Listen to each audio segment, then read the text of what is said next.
자, 안녕하십니까. 자, 이번 시간부터는 등기법에 대해서 같이 공부해 보시도록 하겠습니다.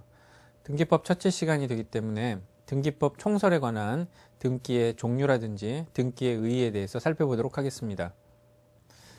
자, 우리가 부동산 등기가 되겠는데요. 자, 부동산 등기. 자, 부동산 등기라고 그러면 이제 토지 등기하고 건물 등기가 있다 이렇게 보실 수가 있고요. 그 다음에 이제 이 등기라는 말의 뜻은 등기관이 국가가 관리하는 공적 장부인 등기부에다가 기재를 하는 거다 이렇게 이해하시면 됩니다. 그래서 등기부에다가 등기관이 기재를 하는 거죠. 어떤 내용을 기재하느냐? 자, 두 가지 내용을 기재한다. 사실관계와 그 다음에 권리관계를 기재를 해놔서 모든 국민이 다 볼 수 있게끔 해놓는 그런 이제 역할을 한다. 그래서 부동산 등기는 이제 공시법에 굉장히 중요한 내용이 되겠습니다. 자, 우리 교재를 보시면 등기의 의의라고 이렇게 나와 있죠. 뭐 특별한 얘기는 없고요. 간단하게 이렇게 소개하고 있습니다. 그래서 등기관이 등기부라고 하는 장부에다가 물리적 현황과 권리관계를 기재한다 이렇게 얘기를 하고 있죠.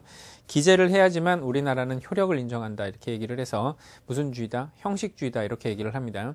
형식주의를 취하고 있다라는 말은 기재하는 것이 중요하다라는 의미로 이해하시면 되겠습니다. 그래서 기재를 하면 효력이 생긴다. 자, 그런 말이 되겠죠.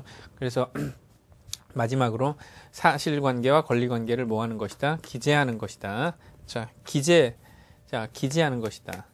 그러면 이 기재를 해야지만 뭐가 생긴다? 효력이 생긴다라는 뜻에서 자, 기재가 곧 효력이다라고 이야기를 할 수 있고요.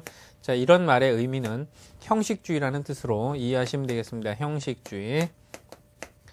그래서 그 등기가 존재한다라는 말, 효력이 있다라는 말로 같은 말로 이해하시면 되고 그 등기가 성립했다라고 얘기를 해도 그 등기가 기재가 됐다라는 말로 이해하시면 됩니다. 그래서 뭐 기재가 곧 효력이다라는 것만 머릿속에 분명하게 기억하고 계시면 되겠습니다.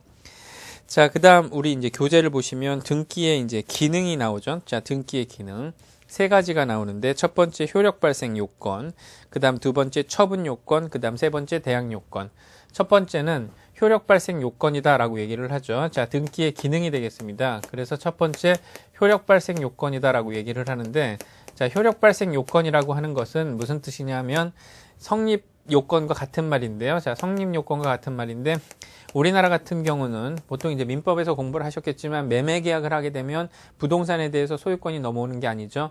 등기를 해야지만 비로소 소유권이 넘어온다 이렇게 얘기를 합니다. 따라서 등기의 기능은 그 물건이 변동이 생기는 효력 발생 요건이다 이렇게 설명을 하는 것이죠.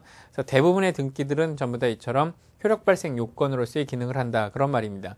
두 번째는 처분 요건으로서의 기능이 있는데요. 자, 처분 요건으로서의 기능 뭐 대표적인 예를 상속을 예를 듭니다. 자, 상속 같은 경우는 아버지가 죽으면 그 아들한테 소유권 이전 등기를 반드시 해줄 필요는 없습니다. 왜냐하면 아버지가 갖고 있던 모든 재산은 그 아들에게 포괄승계되기 때문에 그렇습니다.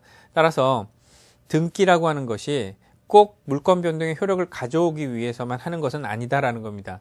그러면 상속 등기라고 하는 것, 자, 예컨대 이런 얘기죠. 갑이 사망을 하면 갑 다시 앞으로의 등기를 상속 등기라고 하지 않습니까? 그래서 상속으로 인한 소유권 이전 등기, 상속 등기.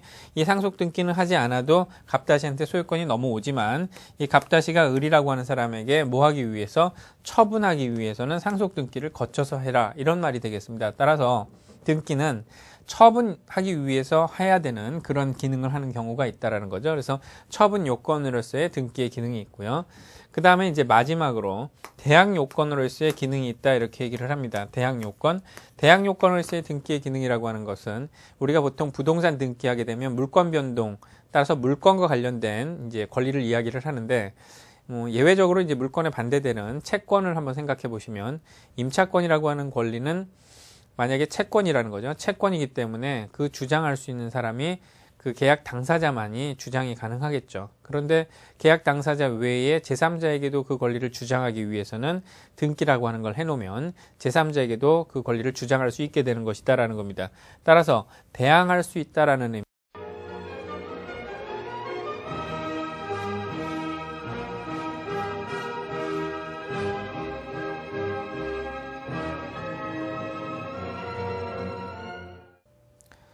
자, 이번 시간 등기법 첫째 시간이죠. 그래서 총설에 해당되는 등기의 의의와 그 다음에 등기의 기능 그리고 등기의 종류에 대해서 살펴보셨습니다.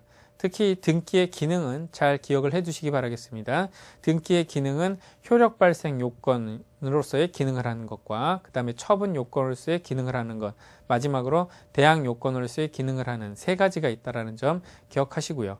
자, 다음 시간에는 등기의 이제 효력이라든지 그 다음에 이제 등기 사항이라든지 그 다음에 등기의 유효 요건 이런 부분들에 대해서 같이 정리해 보도록 하겠습니다. 수고하셨습니다.